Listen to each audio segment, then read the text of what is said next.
Everybody, welcome to the latest episode of the Rich and Turbo Heavy Half Hour. You have Rich here. Find me on X at FuzzDoomRip, all the socials at Rich.Paiva, doing reviews from Musapedia of Metal, and as a Doom Charts contributor. And that kind of goes into the story here of what we're going to talk about with the band we have on tonight. But before that, Turbo, what's going on? How you doing? I'm doing well. Excellent. I can't ask for much more than you telling me you're doing well. So thank you, Turbo. And thank you That's for a joining me. lie.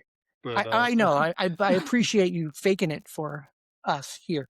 So I mentioned I'm a Doom Charts contributor, and everybody who watches the shows knows that. And I got this download from a band called Cabfighter from one of the members of Doom Charts, and I'm like, this sounds cool. So downloaded it, and just kind of got blown away by it. And but also, like, there's like this mystery that I have around you guys where I just need to know so much more because I know nothing. And that bothers me because I love the record so much. So welcome to the show. 3/5, right? 3/5 of the Oregon band Cabfire. How are you guys doing tonight? That's right. We're doing great. Thanks for having us on. We're excited to be here.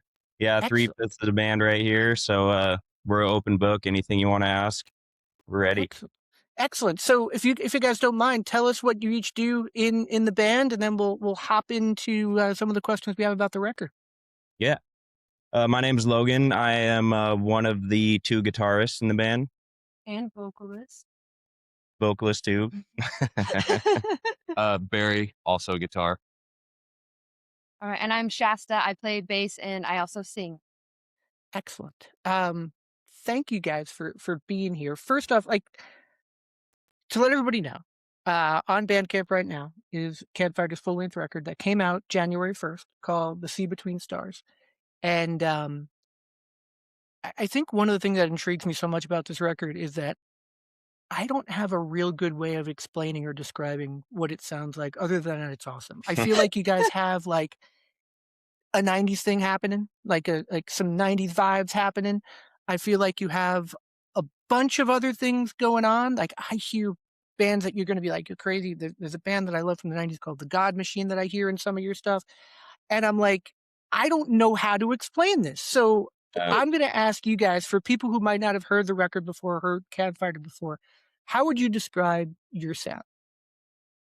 That's tough. That's tough. definitely like the toughest question ever. That's why we like this band, actually, is just we're not like one specific subgenre. So we kind of feel like we fit in with a lot of different types of bands when we gig and whatnot. But I don't know. There's, like, you hit it on the head. There's a lot of different influences. A lot of the same ones amongst us, but a lot of others. So I just say hard rock is a blanket statement when I have to.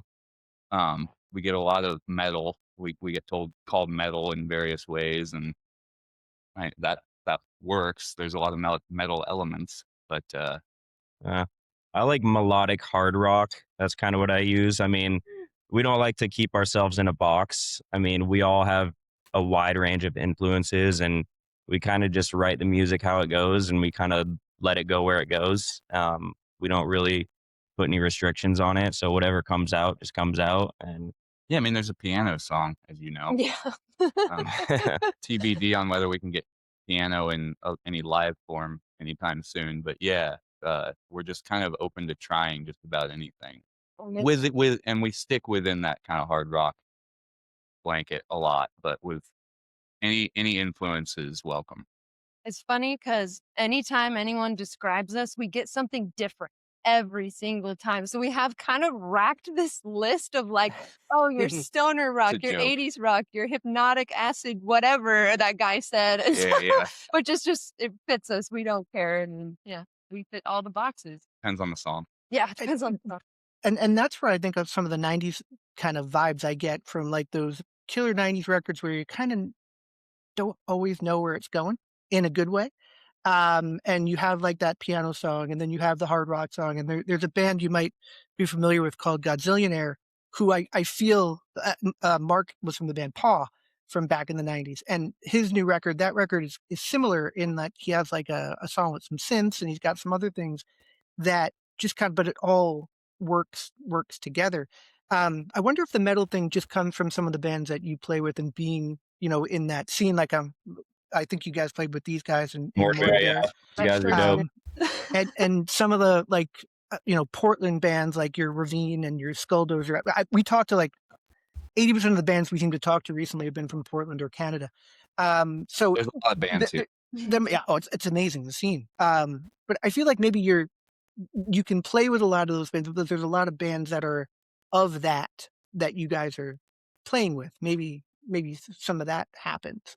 But you're comfortable, like if you play with a Mord Bear, for example, or a heavier band, or if you play with, something a little softer or different. Punk bands. There you go. Yeah. Do you get kind of the same kind of reaction from crowds, or is how does that go depending on kind of the bands that you're playing with? I would say like we're kind of a cool glue between genres to make more shows more unique. Like you're not just seeing a solid doom metal show. So I think a lot of people are like, oh, we're like a blend. We can do the punk, but then we can also do a little bit of like To the Sun or whatever, like to make the show work for everybody in the audience. So I feel like we're received well in that way to like help fit bills that like might be harder to fill because we can kind of adjust like our set per show depending on the genre that's kind of like happening. So if we can start maybe a little softer and end heavier for like the next group that's super heavy, it kind of just like segues it all, I guess. That's how I kind of look at it a little bit. And one thing our singer likes to say is we kind of like we push certain crowds in certain ways where we might do something that's not totally typical to what the other bands we're playing with are doing that night, or the crowds aren't necessarily expecting it. So we kind of push the boundaries a little bit, and we'll play stuff that maybe doesn't necessarily fit with the vibe of that night, but it's like this is our style, so we'll do it and just see people might hate it, they might like it, we don't know. We're gonna open 2 punk bands in Olympia in a couple weeks, so I mean it'd be interesting. You'll see, right? I guess one of those 2 long progressive ones off the record, so I mean, well, hopefully a bunch of people with mohawks and shit will like it. and I go back to like some of the times like when I mentioned the 90s, like I remember going to see Van Halen and Alice in Chains opened up, and it was like, oh, like this is interesting because like Van Halen, Alice in Chains, like nowadays you're like, oh, it's fine, but like then those were 2 completely different worlds of sound. So it was kind of breaking some ground there. I think of the 2 different types of bands that are playing. I love going to shows where it's not just 6 hours of riffs and that's it. Like I personally love to hear a lot more of different stuff. I think the other intriguing thing about you guys, this album just kind of showed up. Like it just you guys suddenly appeared to me.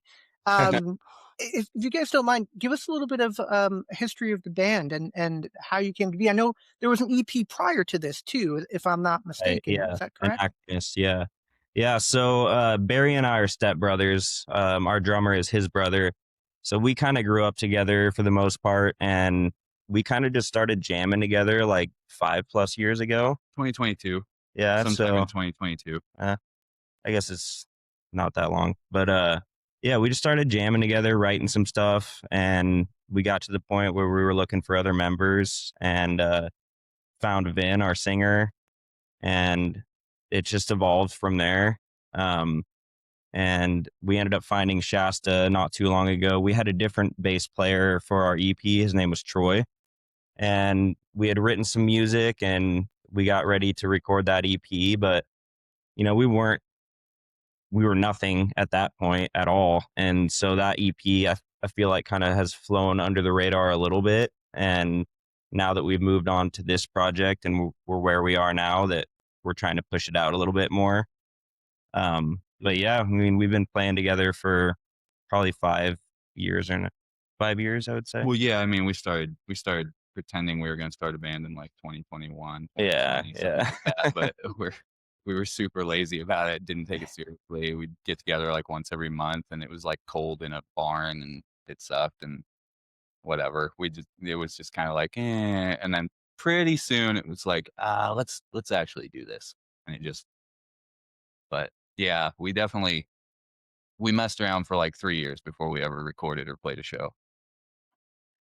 And there's something to be said about kind of honing your sound, right? And starting to like gel before you get stuff out there. Yeah. Turbo, I promised in season 3 I would let you talk before 6 minutes. Now we're 10 minutes in and I haven't let you talk yet. So I have completely gone the opposite direction of what I promised you. So Turbo, what do you have for Cabfighter to start? I'm used to broken promises. I don't think we can hear him. Uh-oh. You can't hear me? I can hear you, Turbo. Can you hear him? Oh, we can't hear him. Hold on. Let's see. How about now? Can you hear me now? Will I get don't know what's charged for happening. saying that? For some reason, I can't hear him at all. Can't hear me at all. Let's see if I can fix that. I'm going to try. Can you? Because I can hear you, Turbo. Yeah, I see. So All of our buttons are lit up. what do you want me to say? Turbo, give me a question and I'll ask it for you. There you go. Sorry. Translate for us. That's me. interesting. Yeah. I was well, I was going to say the natural progression of the music would been if a certain band didn't happen in 1992 and they came along and came out, this would have been a natural progression from the late 80s style of music through the that session. You know what I'm saying? Yeah. Good. Yeah. So I will translate for you guys, and I'm going to edit this in post because I'm an excellent editor. I hate editing and I'm terrible at it. So I'll do my best. But I think what Turbo is hearing is kind of like a progression from like a late 80s sound into an early 90s sound. And what we want to, I think, and he and I are similar in talking about some of the influences that you guys bring to this and that you maybe were channeling during the recording of this, that maybe, whether it was inadvertently or, on purpose, kind of What I really that. wanted to say was also how we kind of individually. Yeah. Well, I mean, first of all, we're all massive fans of, 90s grunge, AIC, Soundgarden, the typical ones. Me personally, I'm a huge Chevelle fan. I think that plays a lot into the riffs and stuff that I write. Incubus is a huge one for me, but I would say I don't really hear a lot of my personal influences come through my playing. I kind of just write what I think sounds cool. And if I think it sounds cool, it is what it is. What about you guys? I am a huge Avenged Sevenfold fan. This whole wall over here has a bunch of crap all over it, which they love to make fun of me for. But yeah, Avenged Sevenfold's big for me because I also like how they progress and change style. Like every album's different; they're never the same, which I think is fun and the ability to push what you can do and what your fans will appreciate or not. But I also, yeah, I mean, I grew up in the 80s rock world and the old country world. And I did a lot of jazz before meeting these guys. So it's just kind of like all of this weird mix. What can we put where? What sounds cool? Kind of like what Logan said. There's nothing that I'm like, I want to channel this guy, today. So yeah, I take from everywhere, kind of. Nice. Yeah, a lot of stuff for me, classic rock, like you name it, just about every classic rock or a lot of old blues. I'm kind of the blues guy out of the two of us. But yeah, and metal, hardcore metal, Dream Theater, Opeth, huge fans of those bands. What else? AC/DC, of course. Just all sorts. Michael Schenker, Marty Friedman. I like those kind of guys, like the very tasteful lead players that can shred, but that can also give you like lines you can sing as far as guitar playing. Yeah. So, but just about every and also the '90s stuff for sure. For Yeah. sure. I think we get a lot of comments saying that, like, relating us to like Iron Maiden and stuff. I think it's like the Bruce Dickinson our singer Vin, he's got a crazy vocal range, so he hits those high screams and stuff, and people are like, "Oh, it's Bruce Dickinson." So like, I think that's where maybe a little bit of the like '80s, representation might come from. But Sure. yeah, Interesting. He's also a huge, if I can go ahead and speak for him, Vin's a huge like Jeff Tate fan. Also, so that's kind of like, I don't know, speaks for itself. He likes Chris Cornell a lot, Queen, Freddie Mercury, huge fan. Jeff Buckley, he's a Wow. big Buckley guy, which might make sense when you see which songs he's written a lot of.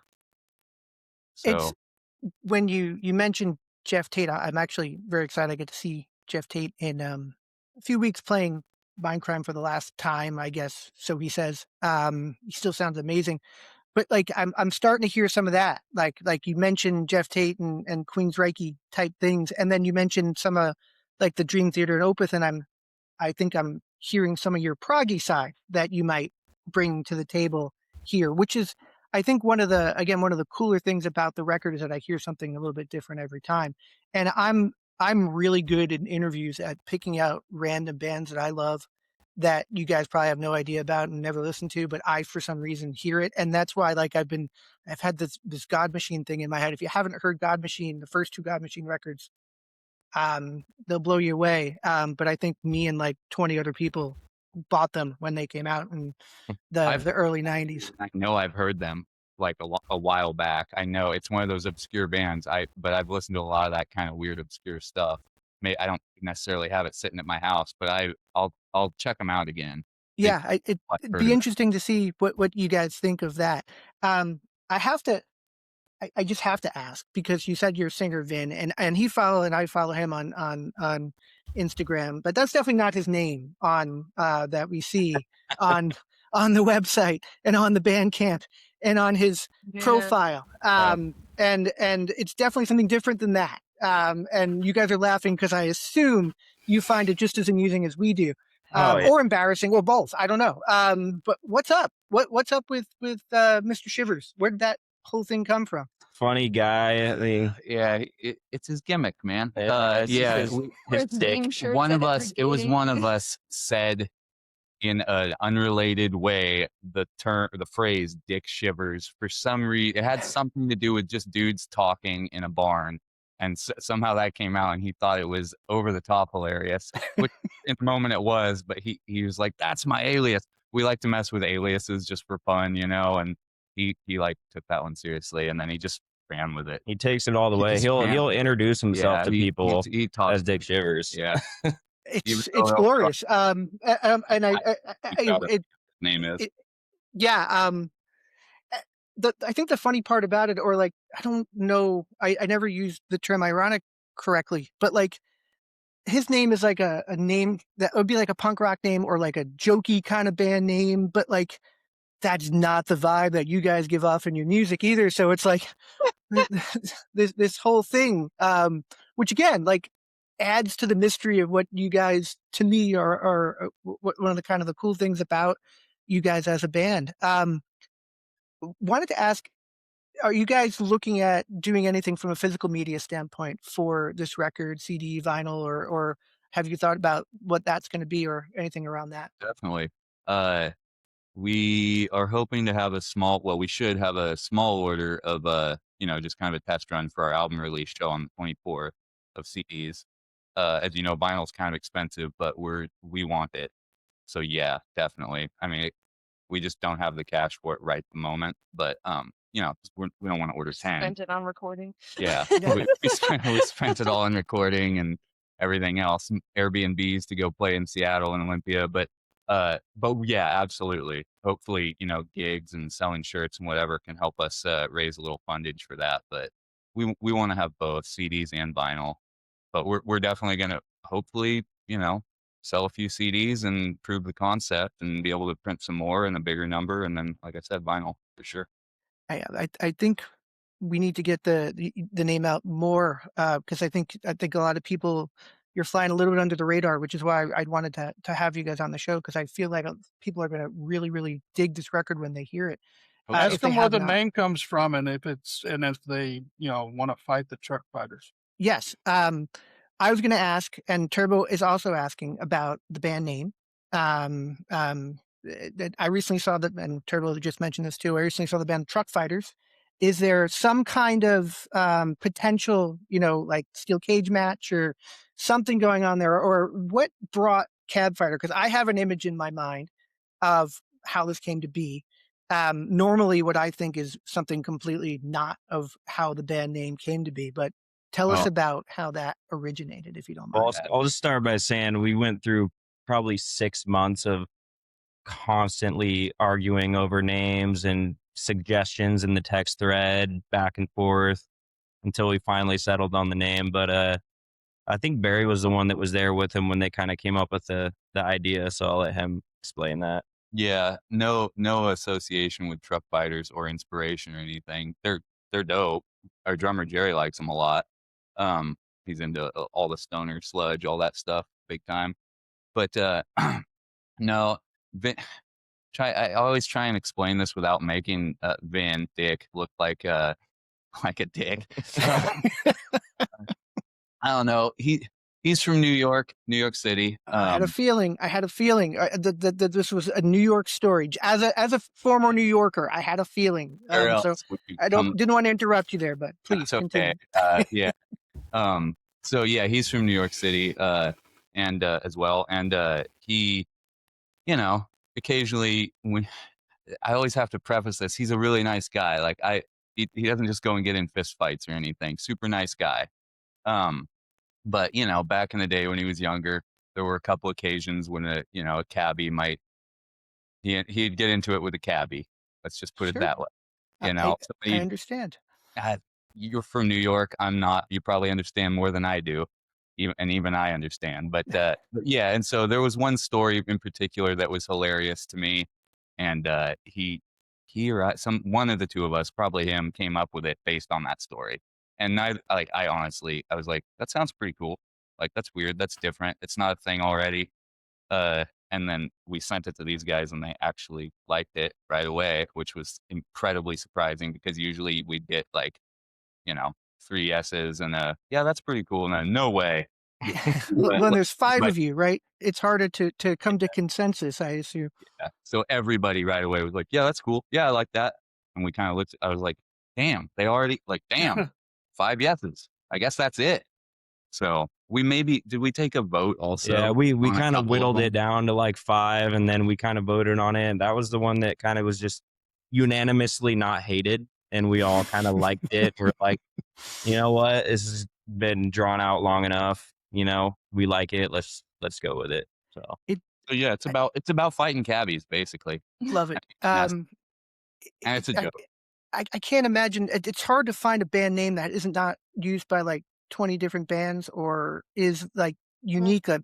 There's a band that I always talk about on the show from Tampa here called Florist, and it was my #1 album last year. I loved it. And then somebody was like, there's a Florist that I had like some kind of 2 million spins on Spotify this year. I'm like, oh, that sucks that there's another Florist out there. But like coming up with a name that no one else has thought of is probably I wouldn't want to do it. Though we maintain a list of stupid things we say that wind up saying that would be a cool band name that probably would also be really stupid. But I like Cabfighter. I dig the name. You mentioned, the recording and kind of recouping the cost. You guys did not mess around with recording this, I assume. Like the sound is amazing. And right. Looking at like the people who worked on this and everything that went into it, can you tell us a little bit about how it was recorded and mixed and the people who were involved in that? Yeah. I mean, we kind of decided, if we're going to do this, let's do the best we can with it. And so we took it very seriously.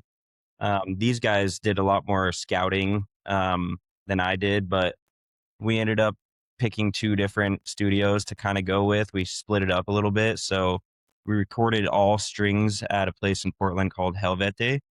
And they kind of refer to themselves as like the tone scientists. They have every amp there you could imagine, everything you could want. So as guitarists, we kind of decided this is what we want to do here. I heard the Sandcrawler record, and I was like, they know how to get guitar and bass tones. A lot of people do, but that's what I want. And so I posed the idea of going there, and that one won everybody out for strings. Yeah. And then we did Hallowed Halls for drums and vocals and mixing. Very cool. And Yeah, it I mean, they're like legendary in Portland too, so it's like, why not? yeah. And I think for again, like for a debut record that came out of nowhere, it sounds so great. Like it and I hate keeping going back to like reference in the 90s, but it like sounds like what like those 90s records did. Raw but not too More than raw, and more than produced that, but not overproduced. What's that, Turbo? more than that is, you know how we talk about bands that just try to put too much into it, and it's like, you know how I always talk about how it needs air. Yeah. I feel like this album has a lot of air in it, and Yeah. it sounds great. And what Turbo was saying is that there's a lot of bands that will throw everything in, and it doesn't leave any room or any air in the music and the sound.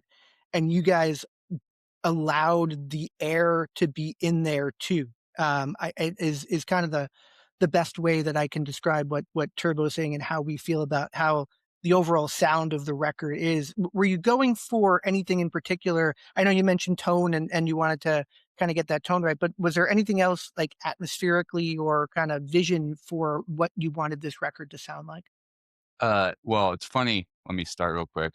You mentioned air and letting everything, like space, and that's actually like the number one thing that our singer and the rest of us, but we kind of like that's like the number one thing we tried to drive in when we talked to our producers, our engineers, is that we wanted not a bunch of just compressed, no, I don't know how to describe what we didn't want, but I want to be able that's to hear everyone. everything. Yeah, With as it being clearly as buried or possible. muddy or just Yeah. chaos noise. You can't differentiate because we're all doing something so cool, whether it's simple or quiet or not. Shut up, you're doing cool stuff, and and so it's nice that you can hear it all, and that's what like. Like when you listen to a new album for the first time, you only hear what you hear the first time. You listen to it the second time, you're like, oh, I didn't pick that out that time. That is what I mean. These two guys are really good at that too, but like we wanted that effect, I think. It's just, oh, I didn't hear that. Or turn it up at the end. Like, what was that last little bit? Like, yeah. We wanted a natural sound as much as possible. And there's effects, of course. Come on. Yeah. Like we'll throw a few effects, but like no digital. I mean, no offense to anybody who does. Like, there's plenty of great digital guitar accounts out there, but we've just plugged into big loud ass tube amps and turned them up and and just cranked it and yep, sounds like Jerry Cantrell or whatever. Yeah, just whatever we were going for in particular. I had notes and then threw out the playbook and was like, hey man, you know what? Just give me some more chorus on that one or whatever. And just this big loud tube amps and clarity. Yeah. Very cool. Because that I think is the other thing that's kind of candy to what I'm hearing. And then the other thing that I always we had a band on the last episode we dropped was a band called Dune Aurora. It's a trio out of Italy, and they incorporate these harmonies into their vocals. And I hear a lot, and when you guys do that, that's like that's candy to me. So everyone's pointing to you, Shasta, about this. So tell us, like, how did that all come about, and was there you and Vin like kind of doing that together, or Logan, you sing a little bit too, right? If I'm not mistaken. Like, so Yeah. how did that all come to be? So I had been in like several bands over the years or whatever. And when I joined, it was just bass, right? And then after I got to know everybody, I started showing them some of the things that I've made at home or with my other bands and stuff. And they were like, oh my gosh, why don't we have other people singing on this record? And so Vin had some ideas for Logan and I to like chime in here and there, which they kind of did on the old EP too. There's like background vocals and stuff, but Vin really wanted to like push the limits and like, no, this could sound so big and so cool or really pretty or soft. And so we did what we could where we could. And it just really became something I didn't think we would do when I first joined the band. I was like, oh, there's no way. Like, this will be like metal rock, whatever. And then it exploded into this, like, you know, like Still Breathing is just a beautiful song with like all of our voices just singing along. So yeah, kind of when they found out about it, then we were like, oh, we have this new tool. Let's plug that in and see if it works. We're always about seeing if it works before we cut it out. So That's awesome. Totally works. Yeah, I kind of got to give credit to Vin because, like, for me personally, this is like my first band. I didn't have a lot of experience even recording music before any of this, and you know, we kind of showed him stuff we worked on solo, and he was kind of the one that was like, let's try this, let's throw stuff against the wall and see what sticks. And you know, we just kind of tried a lot of stuff, and a lot of it we're like, well, that's cool, and we probably never would have gone into that area if it weren't for him kind of pushing us to do it. So yeah, a lot of it was kind of just like off the cuff, trying stuff out, and we're like, cool, sounds good to us. Love it. So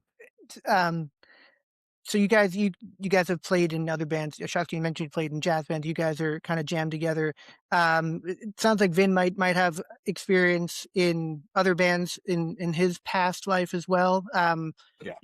Not asking to speak for him, but what kind of background musically does he come from that brought to that you guys that brought into the band from his kind of influences? Well, he once said to me, or us, he goes, I've been trying my whole life not to be in a metal band. Kind of jokingly, because he really likes, he honestly loves like soul music a lot too. I think that would probably be like the number one thing he would do if he did another project. In fact, I think he's like passively looking for that. I don't know. But yeah, so but I mentioned, you know, 80, he's into a lot of the 80s metal. He's a 80s kid, I think, late 80s. He likes the good old classic stuff too, Metallica and all that. But like I said, a huge Queensryche fan. He likes Maiden, Dio. So I think he's been, you know, a lot of, I don't know, I haven't listened to a ton of all of his older bands, but I know like the couple that we listened to when we found him, like, you know, the samples we heard were maybe more 90s Yeah, influenced. But I mean, right away we kind of heard like a Chris Cornell thing going on in one of them, and it was like, oh, he can do that. Oh, cool, hell yeah, you know. But in fact, the one criticism we had when he tried out, we were like, can you like tone it down if we need to? Because holy hell, like that's awesome, but whoa, you know.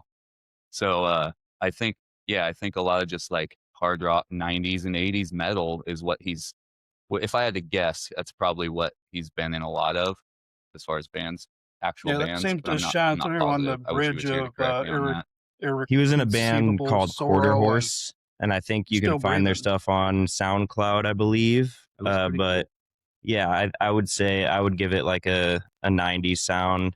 90s hard rock. Yeah. It's interesting. Like you've mentioned, I feel like if someone asked me, I'm going to tell them it's like a grungy version of if you know Jeff Buckley was in Queensryche or something like that. I love that. Like now that I'm putting all these pictures together, I'm going to listen to the record again. I'm going to be like, holy shit, this is a whole new way to listen to this record, and that's why I think I kind of gravitate to it. Now, I mentioned More Bear. I saw on your Instagram that you guys played with them. I think we first show, if I'm correct. Yeah, it was their album release. Yeah, which was pretty cool. Awesome. Yeah, we had them on the show. Really, really cool guys, and love their EP. What are you guys doing for playing out? Do you have some shows set up, or are you doing some stuff locally? We have a lot. We said we were going to take a break in January a couple months ago, and now we're playing a record amount of shows.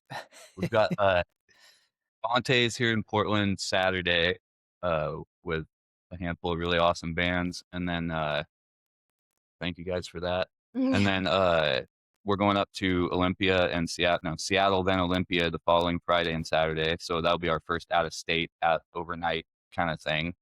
A little 2-day mini tour of Puget Sound, which is really cool. And then what is it? The following weekend, we have our album release gig at Twilight Cafe in Portland. A couple weeks later, there's another gig, which I honestly do not remember where it's at. Is it freaking? Yeah, we're And then staying busy. Yeah, staying pretty busy. this is not slowing down. If you plan Yeah, on slowing it down take a break eventually for a month or two because he's gonna have his first child sometime in the early summer. But we'll congratulations. be back Very at cool. it for sure. Excellent. Yeah, I mean, like I mentioned, and it's, I want to make sure that everyone who's listening goes and checks out this record.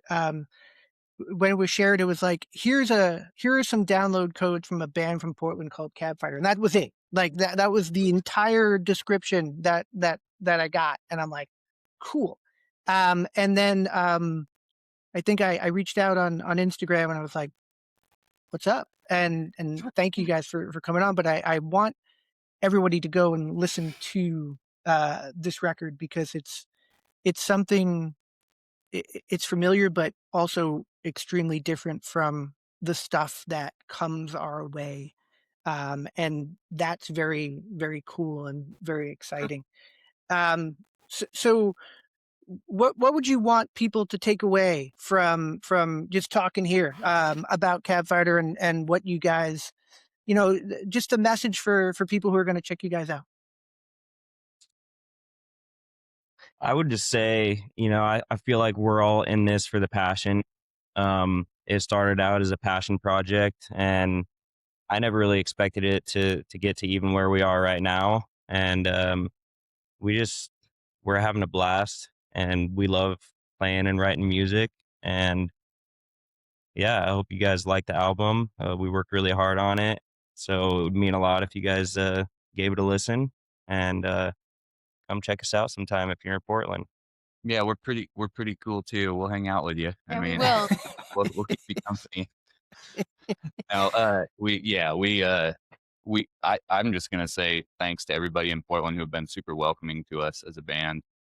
It's just a really cool city for music for sure. And yeah, if you're in the area, I mean, anybody listen to our record and listen to any local band's records. Honestly, even if you don't like ours, that's fine. Support local music. Just support local music wherever you are. And if you're in Portland, come say hi. Love it. Yeah. And that's why Turbo and I do this, because we just love talking to bands. We love to help in the smallest way that we can, just help to promote, to get people's ears on the stuff that we're hearing and that we're digging. So I want to thank you guys for coming on the show. Everyone who's listening, again, the band is Cabfighter. The record came out January 1st. It's called The Sea Between Stars, and it's awesome. And for people who listen to the show, I can guarantee you're going to love this record. Like, just if you listen to the show, I know, because I know the bands we have on and I know what we talk about. And please go check it out. And guys, if I'd love to have you guys back on and talk more about it whenever.